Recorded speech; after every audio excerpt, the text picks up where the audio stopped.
welcome everybody back to the Deposit That podcast. 6 years ago, early 2014, I moved back to Jersey and decided to make a quick impact on Jersey real estate with the mortgages. And I walked into a real estate office, Liberty Realty, and I saw a big office with closed doors I didn't walk into because I never walked into an office with closed doors inside an office. But I did have free Devils tickets, and I met Brett Sikora because Brett Sikora wanted some Devils tickets. So Brett, here we are 6 years later. Thanks, guys, for coming in. That's all I needed was Devils tickets. That's it. We've Devils been friends tickets. ever since. And then you had to connect me with Dave about 2 years later. And we've obviously spent the last 6 years forming our relationship, both personally and professionally. So we're going to jump right into it, guys. I want to hear what got you guys into the business and what year did you get started? So what got me, I got started in 2009, just as the crash was happening. What got me into the business, I was a lender for about 10 years prior.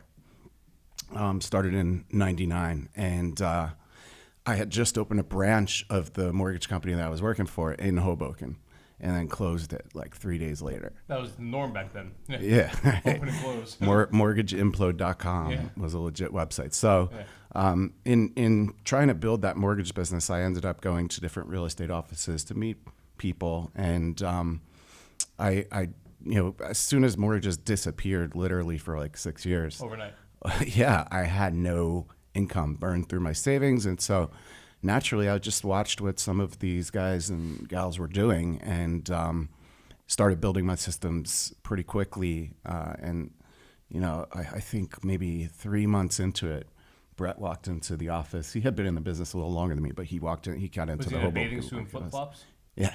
Something along those lines. Yeah. I was 21 years old. Yeah. But Dave, do you feel like being in lending or having that 10-year background or training or experience propelled you into being successful in real estate? Like, was that the perfect training for you? It was. Yeah, it definitely had a lot of value. I mean, the first sale I did, because the first 6 months of my career, I was just cranking out rentals in Hoboken, which was a good living. Sure. We were doing 15, 16 rentals a month.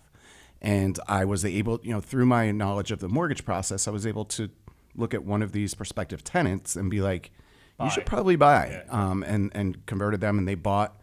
I did the loan and the real estate side at the same time, which I never did again. Yeah. Back then you could. Before 2012. Yeah. You could do anything before 2012. Exactly, you could. And so that's kind of how, once I did that first sale and made as much as I was making doing 12 rentals, I was like, what the fuck am I doing? So that was kind of how I got started into it. Brett? Yeah, so for me, I got licensed in June of 2007. I owned a landscaping company prior to that, and the thing to do was flipping real estate. And like a lot of people do, or a lot of people think, is, hey, let me go get my real estate license. I'm going to find all the best deals that way. So the only reason why I got my real estate license was to flip real estate with the money that I had sold the landscaping company and gotten from that. So what I learned pretty quickly was that it was the worst time, June of 2007, 20-year-old kid, thinking everything's going to be perfect for the rest of my life. So fortunately, I didn't buy anything then. I got a job with Foxtons, which Lasted really long. Before I could even start training, they filed for bankruptcy without telling any of their employees. Quickly. And literally locked the doors on a Monday. Yep. So then I was like, oh, shoot, what do I do now? So I ended up working for Weichert Realtors out in the burbs, out in Randolph, New Jersey, and was with them for 7 or 8 months at the time. And I think I did one rental. I wasn't making any money. It's not a big rental market, though. Yeah, and I didn't want to do rentals. It was just the way I would take whatever I could get. I needed money at that point. Yep. So that didn't work. Went into car sales, actually. And that was... While still maintaining your real estate license? I still kept the license, but so now we're in, fast forward to July 4th of 2008, went into car sales, and then that market completely, that was great for like 2 months. I didn't like doing it, but it was great. It was good money. Sure. And then that market completely dropped out. Yep. The Dow went, everything just started to get super scary, where I could see I had sales managers making $300,000 a year, which is a ton of money for me back then. Sure. In my head to be around people like that, and they're going, I don't know what I'm going to do. I have no clue where my I've never had to tap into my savings. No money in the market. Yeah. And their lifestyle is probably up. Oh yeah, I mean they had the guy had an M5. He was a 32-year-old guy making a ton of money, and he's just like you could just see the fear in his eyes. And I'm 21 at the time, and I'm going, this is different. This is the real deal, and that's what obviously you experienced on the mortgage side of things too. But there weren't really any industries, now that I'm looking back, that weren't really affected. Well, money, in by my opinion, that. money fuels every industry. Yeah. Right? And it fuels the consumer. So if the industries don't have money and the consumers aren't spending money, everything's at a standstill. And that's what happened. I just want to point out one thing. He built and sold a landscaping company at 20 years old. Yeah. That's why I love working with Brett. I mean, that in and of itself is ridiculous. I feel like he's also always cool, calm, and composed. I very rarely see him get rattled. Yeah, right? Yeah. That's Yeah. a big part of it. I mean, My practice wife would that. disagree with that. She can get me behind closed She can doors. get me going. Yeah, no. I say women have that effect on men. Yeah, though. I'm not, yeah. I can It's I been can vouch for brewing that. all day. Yeah. And that comes with a lot of training and stuff, and we'll probably go into that a little bit later. Yeah, But so yeah, there are a lot of mindset Tell stuff. me a little bit about what you guys are, I obviously know, but tell me about what you guys are doing now. And let's get into, since we're down to 2020, talk a little bit about goals, visions, and what you guys think the market's really going to be coming into in the next decade, because obviously lots going to change in the next decade. Yeah, I mean, for me, I think market-wise, this feels so much. We've obviously had a correction in certain markets. This feels so much better than what I experienced in 2008, even though I wasn't fully in this industry yet. I knew that regardless of what I was doing back then, Dave and I were working together. I joked and said I felt like it was easy, and then Dave had to remind me that it wasn't easy. We doubled down and just totally went after it. Yep. And a lot of agents were leaving the business at that time and filing for bankruptcy and losing homes and boats and that's everything. real. Listen, that's real. That's real stuff. And fortunately, Dave and I had blinders on to just hammer down past that, through that. But that takes something internal, I believe, then, like a coach can't tell you to do that. I think it takes the person to say, or a buddy or a friend or an affiliate associate to say, fuck, let's buckle down. Let's do this. Like, we got Right. this. Push through. Your average person, even if they have a W-2 salary, is still going to give up. Now, imagine being not on a salary, no business, no money in the market, now saying, fuck, where's my next dollar coming from? Yeah. I think that's the key right now. A few things what you said. I think that there is a piece of it that is internal, and there's a bigger piece of it I think that could be coached and collaborated on to create success. Sure. And we find ourselves now at EXP with what we're doing. That is so much more present than it was back 10 years ago when we were going through the same thing in terms of the market. You need buddies, like you need a crew. You can't go at this alone. Can't. It's And impossible. I don't Those mean days are over. Those days are over. I don't mean that you need to be on a team or anything like that. I just think, a lot of people are going to find themselves on this island and in struggle and survival mode. And it's going to be so much easier to do the opposite of that and to thrive, right? And one of our mottos that we're focusing on in 2020 is more than enough, because in the past, most agents are either just at barely enough, even the top agents and teams. We want to create more than enough. And I think the only way to do that is through collaborative efforts in any business that you're doing. The other thing that we're focusing on is just getting as lean as possible. Just looking at the things, the systems, the people, whether that be lead generation or marketing or whatever it is, focus on what works and put everything into that system or that person. And just narrow your focus a little bit, because the days of shiny object over here, shiny object over here. I mean, it's a perfect time right now. It's the new year to cut off your credit card, right? And as you start getting the emails of like, hey, you didn't pay your bill this month, that's where you go, what is that? I don't even remember signing up for that. Let me get rid of that. Let me get rid of that. Because once you're lean and you're just operating off of the things that work, not only is profitability going to show up almost immediately, but then you have the opportunity to grow in that focus with the things that do work and the people that do work. Talk to me a little bit about the balance between being a visionary, right, and staying ahead of the curve, and trial and error, which obviously our business is a lot of that, especially in the new age of technology we're in, right, versus quadrupling down on what works for 10, 15, 20 years, because I see a big change in the mortgage and real estate space, as we all see, of, well, this is the way I always did it since the 80s, 90s, 2000s, 2010, 2019, right? Versus wow, we're in 2020 now. We don't need to have somebody fielding phone calls anymore. You can hire a virtual assistant for next to nothing, right? Yeah. Or, hey, you can go on Zillow and search all your properties for sale versus walking into your physical real estate brokerage on Fifth Avenue, for example, and getting these beautiful listings. So how do you balance that percentage of focusing on what works versus still The vision. being imaginary? Yeah. I could answer that if you don't mind, because I was just talking about this with one of my coaches, Matt Ferry, and Kristen Ferry's wife. And basically, what I'm looking at is, all right, I have an overall big vision of what I want, and picture like a straight arrow that is leading you, towards that vision. And within that arrow, there are things that may take you off the path. And what I'm focusing on is, if something, Those distractions, or are those they just could be variables? There will be a combination of distractions and opportunities and ventures, right?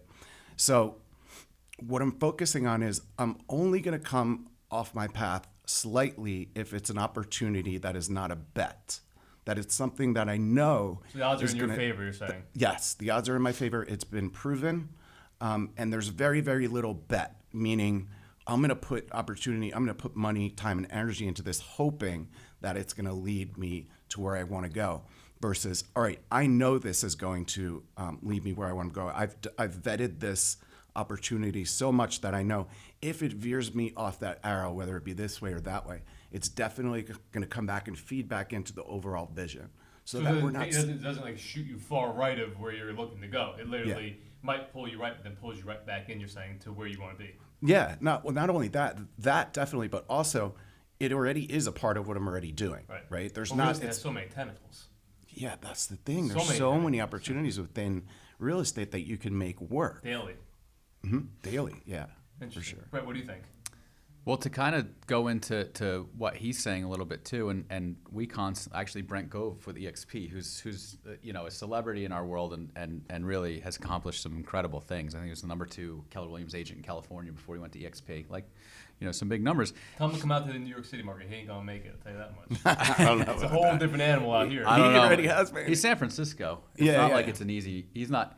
When you meet him, you'll be like, this guy's different. I'm kidding. He's I get it. He's I know probably a what you superstar. I it's get different- it. It's It's a different different in our world. area. Oh, totally. Just like if we go out there. There's a we reason probably why wouldn't I'm do. not You in might New York just City and I'm surfer. in Hoboken. Correct. Right. I don't want to be in New York City. I don't But really know. Hoboken, Jersey City are completely different than Manhattan. And think about it, they're right across the river. That goes into In what some I'm, ways.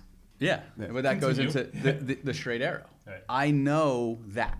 I don't know Manhattan. I could probably launch in Manhattan. I could And learn probably, it, right. but I think for it to really work, I would have to be the one that goes in, moves to boots on the Manhattan, ground. rolls my sleeve, and just figures it out Yep. because I don't know it well enough. And to what I was going to say is and actually this book that's sitting right in front of us, Profit First. If anybody hasn't read it, it's a great book that goes into paying yourself first, I that heard sort you of get them thing. as a gift. Yeah, and then it's Yeah, awesome. My Sunday birthday was this- last month, and it was fucking Christmas, and I didn't get a fucking book. Sunday morning, Amazon dropped this off, and I'm You'll get the where'd book. this come from? Brett bought it for me. But Thank one you. of the things he mentions in that is, and it's coincidentally a landscaper. A landscaper's at his property doing his fall cleanups. Right. He owns all the backpack blowers. He owns everything like that. He notices the gutters are cleaned up, or need some cleaning. So he says, "Hey, do you want me to do your gutters for you too?" While he's up there, he's like, "Hey, you know that your roof shingles need some work as well." And then, "Hey, we could do a little masonry work around your chimney and kind of fix that up." And what he says is that it feels right, like you're making a quadruple sale to a client, Sure. but that takes him away from his fall cleanups, which he can pump. And in the long term, it's going to cost him a lot more money. So Sure. that just kind of in regards to the vision, we really focus on what we know and what works. And there, in my opinion, is no wheel that needs to be reinvented. There might be a different method of delivering your message, whether it's text message, video, email, something like that. But you need to be face to face. You need to be interacting with clients, and you can use the artificial intelligence, or you can use virtual assistants to help. But I still feel like unless you're, even a Redfin setup, really technology based, but they still need that human interaction aspect to it. So we really focus on that. What we know works. There's no need to reinvent the wheel. You and I are here together because of that exact same. We met, we talked. That's Hit it. it off. Yep. Hit it off, and built a relationship based on that. So I think that that's a huge thing. And then we just count it, the amount of relationships you can build per day, that sort of thing, and make sure that they're genuine. And that goes the longest way. Now, don't get me wrong, on the back end with money and stuff like that, I'm playing around with different things that I still look for the magic pill. I think we all do. That's part of being an entrepreneur and a business person and a risk taker. Yeah. Back to what you brought up before about just going into a new market like Manhattan. The cool thing about this collaboration that we have in our mastermind at EXP is that, it's a different animal. There are different cities that are totally different animals, but they all have inherent traits that are the same, right? So if you could find a group of people to work with where I know, A, B, and C works in any market, it's going to generate leads if we do it, right? Sure. But I don't know the boots on the ground, the other aspects, the transaction, listing management, things like that, sure. Right? So if we can find the people who do know that through expansion, then we just do what we know works, what we're really good at, what most people are not good at, and find the people who could take that and close business, whether that be on a referral relationship, within our mastermind relationship, or being a part of an expansion team, keeping it that simple. It's like, we know we're good at this. Let's keep doing this anywhere that we want. Coaching, the leadership, mentality, tactics. And you want the agent that plugs into that. Right. And that's the difficult part. That's the most difficult part, is finding the agent that not only plugs into that, but also plugs into the big picture, which is collaboration, growth, financial freedom, passive income, and making sure that what they're going to be doing and we're going to be doing with them does fall into that straight arrow. And if it veers off, there's a purpose we know is going to work and bring us back to the vision. Now, in the last year, or probably a little over a year now, I know you guys were both blowing Keller Williams, and now you guys got off Keller Williams, and now you're at EXP.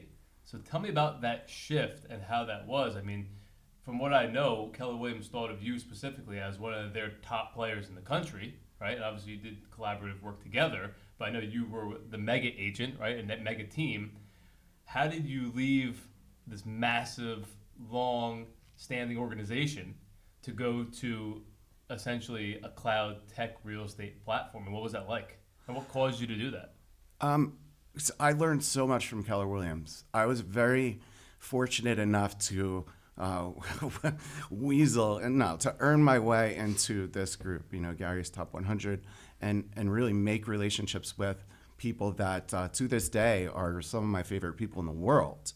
And for me, the model that they had for expansion was perfect at the start, right?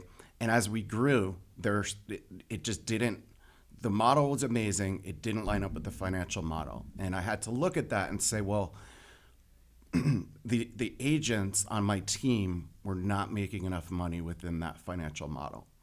From a team concept. Yeah, from the team concept. Because Keller, in your opinion, was taking too much of their cut.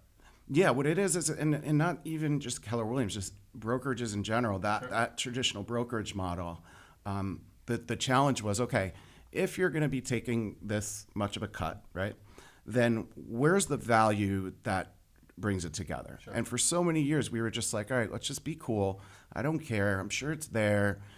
Let's just operate and do our thing. Trusting in blind faith. Yes. Yeah. Hoping that they'd make up the ends meet. Yeah, because a lot of the people in that organization were amazing people that I got value out of it. I was flying to Austin to be in a room with Gary, but I had to look at my agent and say, well, how do we create the value for them when we have our own space? We if we're in the Keller Williams office, we're also paying rents, right? And then there's this big chunk of money. How do we justify that? So for so many years, we just didn't even look at it. And I had to look at it at some point. It was a timing thing. And when that timing came together, and I had that conversation with Tammy Pack, who is an agent in Texas that built a $90 million brokerage in 3 years, and then went from an indie brokerage to joining EXP. Dan Beer, Kyle Whistle, Jay Kinder, all these amazing people that I was talking to, I found this culture of collaboration that I had been searching for so long. And not only that, it worked for my agents. They figured out a way to scale this and to give back to the agents. And if you ever read the book The Go-Giver, right, you always want to give more in value than you take in payment. And the second I got the model, I was like, this is it. So was it a hard choice? I look at it as, even in the mortgage world, I never branded a bank I worked for. I branded myself. I was Jeff, the mortgage guy. Like, that was it. People didn't even know what bank they were closing with, even though I worked for an actual bank, because I said, I'm building my own reputation and brand. Do you feel that because you were the DeVoe group at Keller Williams, and you really, not that you sold Keller Williams, but a lot of people know Keller Williams, when you went from that big conglomerate name, pretty well known, to EXP, that it was like a mental shift for you? Like, oh, I don't want to go to this. No one knows Keller Williams. Like, back in the day, it was, oh, no one else knows anyone other than Century 21 or Sotheby's. Yeah. Did you face any of those mental hurdles? I thought about it for a few moments. I did this whole thing with Brett, together as a partner, and I, Brett brought up EXP way before that, not way before this, but a few months before, and like you said before, I was poster child, KW expansion guy for the Northeast. Right. So I wasn't really open to it until I had to be. And there was a few moments of that thought. But what we simply did was we just polled our agents. We polled our clients. We asked them whether it was when they were under contract or when they were active or after they closed. Hey, would it have mattered if I was at ABC Brokerage or EXP Brokerage? All said no. No, across the board. And even our clients who were active at the time, and we said, we're going to be moving to a new brokerage, which is simply, all it is we are clearing our transactions through a broker's license, sure. Right? And when we asked them that question of, will it matter to you if the name of the brokerage changes, if we give you the same or way more in value? And the answer was no, across the board. Nobody said that it mattered. So there were a few moments of that. It was a tough decision for many reasons. I love everybody at KW, but the moment I realized I could still do business with them in the same capacity that I do business with them being at EXP. You know what's fucked up that I absolutely hate, and you know me, like, I'm the guy that I'll say nothing or just show love. Like, very rarely, you know me, you've never seen me attack anybody unless they attacked me first, right? I attack back. But as soon as you left, everyone was like, oh, David doesn't know what he's doing. Oh, David's a bad agent. It was almost like a lot of the Keller Williams gurus locally, like, turned their back on you and started bad-mouthing you. Out of fear, yeah. Out of fear. Yeah. Well, that's what my post last night was all about. I saw, yeah. It was like, hey, guys, we're still here. Things got a lot better for us. But you grew your business tremendously, right? Yeah, you should pay attention to what's happening. Like, the numbers don't lie. Right. Now, so talk about a little bit about your growth personally and professionally while being at EXP and the numbers that you've produced and the team that you've built out over the last 12 to 18 months. Yeah, a lot of my growth actually came from the collaborative side of things. The book right here is sitting here. Are you getting a rip on these books that you sell? Like, do you have a code of people? I didn't know he was going to bring the book. I was just reading it. No, that's hardcover too, right? man. I got whacked on that. I was looking for a soft cover. Contact me. Ebooks, $3.99. But Jay Kinder brought that up in Scottsdale. He said it was the best book he's ever read in regards to running a real estate team, because you have to pay attention to any business, business. When you flip from a salesperson to actually a business owner, you have to be. What this book goes into is it has you set up in a way where, with gap style accounting, which is, create the revenue, then pay your expenses, and then profits what's left over. Sure. But so many entrepreneurs go into that saying that, hey, the profit's going to hit me in December. The profit's going to, let me keep growing. And they go into this I need this number, rather than thinking of, okay, well, what profit do I need? So this book kind of flips your whole mindset, where it's like, all right, well, if I want to make $480 a year, then $40,000 is coming out on the first of each month. And then the remainder of that is what I'm going to invest in my business. Interesting. And it's a different way to look at it. I met with a bank last week, national lender. They do $20 million a month in business. No one knows about them. You've never heard of them. Yeah. They're owned by like a multi-billion-dollar a year correspondent wholesale lender, and they have a subdivision. No one knows about them. When I tell you, it's like literally a gold mine that they're sitting on. They were like, we brought these two guys in, right? And they were losing. I'm giving an example. Yeah. They were getting 1,000 leads a month, and they were losing $11,000 a month. And you know what they said? We need 10,000 leads. And the CEO was like, why, so we could lose $110,000 a month? Like, I don't understand here. Like, true. If you're losing this on this and you 10 times that, you're going to lose 10 times Cut more. it in half and focus more. Isn't that crazy, though? Yeah. But like, we're in that world right now where everything's technology based and blah, blah, blah. And they're raising capital to do stuff. And they're not. Whereas, like, Home Depot, for instance, I used to work for them back when I was 16 or something like that. Landscaping. Yeah, so I You were worked with definitely Home. fucking Robin Lubber. And I worked at Home Depot part time for the benefits as I was growing the landscaping company. I love it. But no, Brilliant. but they own all of their inventory outright. There's no lines of credit. There's no nothing. So they built it Their on that assets. profiting kind of exactly where. So it's like a Dave Ramsey way. You can't really go out of business if you're going at it in that way. But so many people, Uber, WeWork, Sure. you know, Seamless. yeah, they can really get into a lot of trouble, and they have such a simple model that doesn't have to become overcomplicated, driven by debt. But I would say, the collaboration side of things. Our coach, Coach Kelly, she was Dave's or still is. She's our director of operations. Yeah, so like we're collaborating. We're two complete we're partners in the EXP side of things, but we're two complete and competitors that she had a lot to do with that. Us working with Dave had a lot to do with that. Dave and I are talking about him coming in as a consultant to coach the heavy hitters on my team too. So when they hit a personal production number, and again, we're in a direct market competing against each other, but there's a collaboration that's happening. Mortgage people will never do that, right? They will. No Most other agents realtors won't. outside of EXP won't do that. Very few. It's why would they? We wouldn't do it at KW, and it's you're not. almost coached not to. Like it's the divide. That's what it is. mentality. It's like shut the door. Well, he let doesn't know. I'm going to coach his agents so they do really bad. Yeah, he's gonna bury. And then recruit 'em. He's gonna recruit all of them, get their numbers down, and then pick them back up. No, but that collaborative mindset doesn't exist. I mean, we were running Kyle Whistle, and anybody who doesn't know who Kyle Whistle is, or Jay Kinder, or Dan Beer, these names, Tammy Pack, just Google them. There's some serious heavy hitters. But we were running Kyle Whistle's buy or die campaign on all of our internet leads. So like I saw that guy on stage at a Tom Ferry event back in 2013 in Palm Desert, and I was like, that guy gets it. Let's do it. And I think he went from 667 homes to like 250 in 1 year. I think a note. You just gave me a thought, but go ahead. Yeah. So that's a big jump. I mean, that's a massive jump. So we'd kind of been following it, and then, now I text Kyle. Now Kyle's operations manager's talking to my operations manager, on Fridays, and we're all jiving together to try to build it as big as possible, because we know that if we can show the success and the track record on our end, and we know what we're doing is all about. We know all about the collaborative. You've been on our mastermind call. We're just completely value-based. But through numbers, I think, is a really easy way for other real estate agents to understand, because they're drawn by growth. So that was something Dan Beer taught us. That was like, hey, if you can keep doing what you're doing, if you can be an absolute badass at that, people are going to reach out and ask how it's happening. And then you can actually show them, as opposed to saying, oh, no, we collaborate. I could text Jay Kinder. I can do this, that, and the other thing. It just kind of glances right over their head. But if you can really say, hey, why don't you get on a call with us with Jay Kinder? Well, let's go get on a Zoom call. Let's get on a call It's valuable. with Dan Beer. Yeah. Let's have them audit your business and give you 5 takeaways from a 30-minute phone call that they already did wrong, so you don't have to do it again. Sure.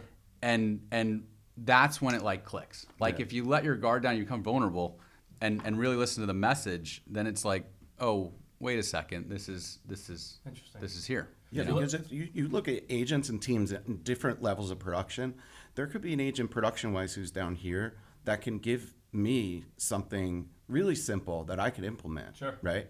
We're all learning-based. It's not like my ego is going to get in the way, because, and this all comes down to a couple of things. We're just good people. We like to help. We like to contribute. Yep. But we get paid a lot of money for this Sure. through the revenue share. Sure. And that really opened up the door. We would contribute all day long back at our previous brokerages, right? Just out of the goodness of our hearts, just because we wanted to help build the brokerage. Right. Now, everybody is in this mindset. And I've seen people's mindset change from this closed off kind of like, don't look at my leads type of thing, to Now like, you're all winning together. now we're all winning together. And it's not just about the money. Like, you've seen people's true colors kind of come through, and it's Sure. fun, dude. It is fun to do Let's this. shift, because obviously, real estate, everyone hears real estate, they think fix and flip, right? Fix and flip, cash flow. What's going on in the northern New Jersey, central Jersey, fix and flip market right now? The saturation, the inventory price points. What are you guys seeing? What's the trend? Where are the opportunities, if there are any? There are certainly opportunities. It takes a lot of work. It takes a lot of work, because you have to find, not only do you have to find a good buy, You've got to find a good buy that's going to be good if the market tanks 15% before you're done with it. That's how good you have to be if you're going to flip it, right? Sure. If you're going to be, if your model is going to be long-term buy and holds, 3, 2, 1 and done, right? Following a program like that, like looking at, yes, you want to be buying good, but if you're going to be holding it long-term, you want to look more at what is the yields, what is your cash going to be getting for you, and how much of your lifestyle can you fit into this? Meaning, instead of renting a condo on the waterfront or whatever, maybe you live in a 3-family and rent out the other 2 for a year, Sure. right? And then move to the 2-family, keep the 3, rent those out. That's my biggest regret that I ever did. No one ever told me that. I told you, I bought a condo in the South Bronx as my first property rather than a 4-family. The condo, I'm negative 90,000 on. The 4-family, I would have been up 800,000. Think Right. about that. Yeah. Think about that. If that number doesn't jump out at everyone listening right now, think about that. In 2010, if I bought a 4-family, right, I would have bought it for 300,000. It'd been worth $1 million right now. No, I bought a fucking condo for 238, and it's worth like 232, right? And I'm negative 90,000 out of pocket. Yeah. And you would have been 30% into that mortgage Think too. about that. Also, Forget that's it, the yeah. biggest thing. Like, It might even have if been you're paid off right now. Yeah. You know? even if you're looking to flat markets, right? And I'll say this to all the renters out there right now, and this is what we say to the people who are reaching out to us who want to rent one of our properties is call us and talk to us. These programs always existed. Right now, we're just in a place where we were able to like bring it to light that like, hey, if you're going to be willing to sacrifice a little bit of your lifestyle, live in a 4-family or a 3-family, rent the others out, start paying your mortgage down, and then just repeat that, 4, 5, 6 years later, you're going to have 10, 12 units that you own that are paying themselves off, and you're living for free in your single family or Tremendous your equity, condo. everything. Right? Yeah. It's aggressive patience is what I think people have to have if they're going into investing right now. So have you guys seen any deals? I know you guys see a lot of action, but I'm talking about actual deals that make sense right now. He just bought one in the fall, right? Montclair? Yeah. Oh, yeah. Montclair. I mean, amazing deal. my general rule of thumb with a flip is obviously if we're going to buy a buy and hold, that's a long-term play. You're just kind of parking money, that sort of thing. But if you're going to go and flip, and there's going to be actual construction or swinging hammers, that sort of thing. I want to be able, if I'm going to buy it for $450, I need to be able to sell it for $520 without doing anything to it. Right, as like is. just As is. and in order to find those deals, you really have to get like gritty and roll up your sleeves and get after it. And there's biggerpockets.com will tell you how to. They're more buy and hold, but there's plenty of flip webinars out there, that whole thing. And but the more flips that I've done, the more I'm transitioning completely away from that because Waste of time. they're time consuming. My best case scenario, maybe I'll make $100,000. Maybe. Yeah, But then maybe. you have to do another one to be able to cover the taxes for Yeah, that. You get addicted. and it's Snowball effect. and it's it's great, but there's so much time that goes into that. Whereas if we go back to that straight arrow thing, it's like you can make $100,000 selling 5 homes for $800,000. It's like that's so much With no easier in risk. my system No because risk. I already have the no backpack risk, no blowers. liability. It just funnels in. The admins run it, take a transaction to close, and we're ready, and I can move on to the next one, and the clients have a great experience. You Well, brought here's something up a- interesting about the bigger pockets, right? And they're saying buy and hold, buy and hold, buy and hold, right? And bigger pockets, I know they started many years ago, but they really took off in like 13 to 16 range when everyone became a real estate investor again.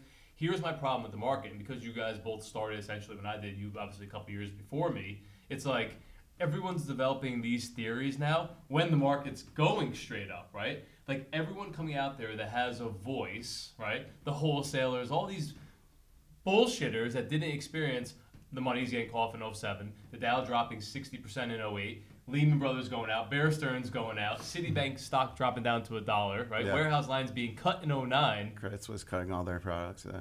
Nobody, when I came into Manhattan in 2013, so I broke in when I was 26 years old, and I avoided Manhattan because I didn't think I could play in the major leagues. I was 25, 26 years old from the Bronx, right? Like, who the fuck's gonna talk to a Bronx kid from Manhattan, right? In Manhattan. Nobody was buying. I would literally go into major real estate firms teaching their agents what a purchase money mortgage was because they were only doing rentals. Only rentals. And if you look at the charts in Manhattan, rents from 08, 9, 10, 11, 12, they were skyrocketing because nobody had down payment and no one thought they can qualify for a mortgage, right? So you have these people that are giving theories and concepts and trends out right now of what to do. We're pretty close to the top of the market, in my opinion, with rates being so low. How much value do you weigh on somebody saying, just buy and hold, buy and hold, buy and hold? Don't fix and flip at the top of this market here. It really depends what your goals are, and you have to know what your main goal is. And just like I said before, if you're going to go into fix and flip, it all has to point back to that same arrow. Like for example, for me, we probably have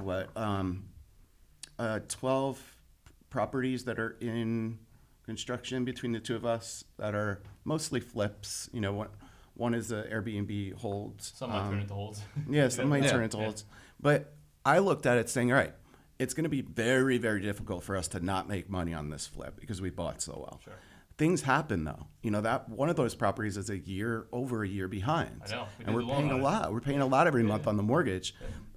We're still going to make money on it. And for me, part of that is the way I bring it back is we are masters of marketing new construction, new development, new construction, luxury rehabs, the DeVoe group as lead generation, as listing agents. That's our thing. That's what we're really good at. So if I have a property here, maybe I'm not making as much money, which my bare minimum is $100,000 per project, right? No matter how big it is. not I think worth it's it got to be, otherwise it's not worth it. But I could generate another $150,000 and feed my agents from the leads that I'm going to generate while it's in construction. Wow. So that's another part of it that plays in. When I look at things, I say, all right, what is this doing for me, Sure. right? What is this doing for my partners? What is this doing for my agents? And if all three of those are close, and I know that we're not going to lose money on it, I'll go for it, even though it's a flip. Then you want to make sure that your time is measured too, because our time is worth a lot of money, right? And the mental time that you're not actually physically doing anything that you're thinking And the about. mental time and the energy, right, and the stress. The worry, yeah. You've got a team on the ground that's going to manage that project so well that you don't ever have to have all that stress, right? Yeah. And you believe that exists. That doesn't exist. Very tough. Even if it does, the next project it goes away. Yeah, they're good it for goes. 2 or 3, and Yeah. then all 2 of or a 3. sudden, Yeah, Then fall you gotta- off, you need money. You have to have 2 or 3 builder partners or crews lined up for when that one just falls off the face of the earth, loses integrity, gets burnt out, is whatever common. it is. Very It's very common. common. Yeah. yeah, I always say anybody who's a good contractor builds skyscrapers. You're right. And they don't Right. they don't do They the don't do small fix and flips, projects. yeah. They don't do fix and Yeah. flips. So the ones that do fix and flips, you know, there's something they either do great work, but they don't know how to run a business, they don't know how to leverage, they don't know how to hire right. You know, like Not there's licensed. something. Yeah. Unfortunately, you know, like We know everybody, all- yeah, we've all through dealt the with somebody financing, like that. yeah, through the financing that we go through and stuff for these projects, Yeah. everybody's licensed, they need insurance, all that. Not, but yeah, no, there's you know, there's so much that can go wrong, and that's I always say that, like a handyman is you know, usually unlicensed, something like that, a painter, that sort of thing, and if you're really, really good at what you do, Charge you a build premium. skyscrapers. Charge a premium. Yeah. Yeah. So what do you guys recommend for people that are listening right now that want to set their goals? You know, obviously we're a couple days into 2020 already. I personally didn't put my goals on paper yet. I'm going to do that probably this weekend. I'm going to take some time to myself and really sit down. I have to do it with a clear thought, quiet, and really just meditate on it. What do you guys recommend for people to do to set themselves up for success, not only for this year, but for the next decade? Well, I have a goal setting workshop that the link is right there. Okay. We'll plug it And yeah, it's Deposit, right here. deposit that. Yeah, there's a link to it where you could check it out. And it could apply to a month, a year, 5 years, 10 years, right? One thing I would recommend, and all of the content I think that you need is in that workshop. And that's based off of people telling me that. That's not my opinion of my own workshop. Sure, But feedback. the main thing is like, don't do what you just said you're going to do, right? A lot of people will get ready. They want to make sure everything's perfect. It's the perfect weather. They have the perfect room. They're going to meditate. They're going to do it. Just go do it. Set the goals. Don't wait for everything to be perfect because the universe is never going to provide that for you. Ever. And if you will just set the time, put it in your schedule, like you said you're going to do it this weekend, make it happen. Don't wait for it all to happen and set itself up for you. The second thing would be to make sure that you have 2 thought patterns with this. One is there's a difference between a goal and a commitment. Your business plan should have your commitments. This is what I'm going to do no matter what. Whether if it's a real estate agent, I'm going to do 2 to 3 deals a month no matter what, or 1 to 2 deals a month, whatever that number is for you. If it's somebody who's going to be investing, flipping, know that this year I'm going to do 6 flips, 4 flips, 24 flips, whatever it is. That's your commitment, that no matter what, that's going to happen, right? And then there's your goals. The goals are separate. And goals can be transaction based, but mostly here's what I want my life to look like, here's what I want my business, my family life, my recreation, my sociability, my contribution, my giving back, charitable, all of that. This is what I want that to, and in that workshop, I talk about how to build those things.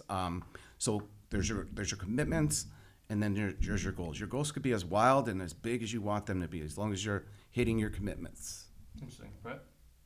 I mean, he taught me how to goal set. So whatever Dave says in that regards. No. Yeah, I mean, I don't think that it's I've over leveraged in the past too. I think that, All have. yeah, I mean, my main thing right now is cash heavy. So I'm trying to, I put myself on going away from that profit at the end of the month sort of thing. I actually 1099 myself from a 1099 job through ADP payroll. And that hits biweekly as a bill. So regardless of how big of an agent you are, ADP will let you take 30% of your income, go to a second account from that and stuff. It's nice. So you can your tax account, that sort of thing. But treat your own income as a bill, and then figure out what that needs to be. So like Grant Cardone, for instance, he says if you can save 40% of your income year over year, if you can do that for 10 years, you're done. I don't think anybody's saving 40% of their income. I'm gonna try. Paying taxes. I'm gonna try. You can try. I mean, I know what those numbers Very are tough. for me to It's do very it. tough. Yeah. But you're purposeful about it. You're Yeah, purposeful. I have no car payment. Right. I live in a condo well within my means. Right. Like my wife and I really set our life up, 2 years ago, 3 years ago, in a way where it's like, no, let's see how much money we can save. That's awesome. And thank God I did that too, because when shit hits the fan, Sure, yes. had I not done that, Reserves. I'd probably be bankrupt right now too, because I've had things not go completely as planned. So you're good. That's why, like, you look at his business, it doubled this year. Right. Because Focus. he's in abundance. And to that point, there was an agent that posted something. I think her name is Jennifer Romero. She's an Jen agent. Romero, yeah. You know her, right? Yeah, no, she's in Richmond. I chatted with her a little bit. I don't know her too well, but she made a post that said something like, "You can't fill others' cups if yours is empty." True. Right? Yep. You have to take care of yourself. Sometimes we go so far out to make sure everybody else is good, and we're sitting here like, Empty. fuck. Empty. Empty. Yeah. Yeah. So as we close up the podcast, we let the listeners deposit one thing to their memory bank. That's where deposit that came from. So what's your one piece of advice, your one line for somebody when they listen to this episode that you want them to leave here with and implement into their daily life? Don't all speak at once. Yeah, I think for me a big shift this year was that I am allowed to be, and you've taught me this too, but I'm allowed to be selfish, and I'm allowed to worry about myself, my wife, my family, my own finances ahead of everybody else's, because if what Dave was just saying, if I'm thriving, if everything's thriving, I guarantee everybody else's life is going to be way better around me than flipping it the other way around. And I see so many people go about it that way. So whether you're a single agent, whatever it may be, I mean, it's so important to pay yourself, to focus on yourself, and then in an extremely unselfish way, flip it over to how do we give. Love that completely. Yeah. Yeah, that's awesome. Love And I would use that quote that Jen posted, and I just want to thank her because it really is so simple. It was a great reminder for me because before it was make everybody else do good, and then I'm going to be fine, right? You have to be fine. So I'm not gonna use that, but I'm just going to say, whatever it is, whatever you think you want to do, just fucking do it. Just do it, mess it up, and then keep going. Just do it now. Do not wait. Whatever it is, it's getting on the phone. It's figuring out ways to connect. Don't wait until everything is perfect for you. Just go do it right now. Awesome. I appreciate you guys coming on the show. Thanks for coming into New York City. I know you guys don't like taking the path in, but on a so rainy, far cold away. day, we got it. So far away. Appreciate you guys. Best of luck for 2020 and the next decade. Thank Awesome. you, man. Thanks, man. Thanks. Appreciate it.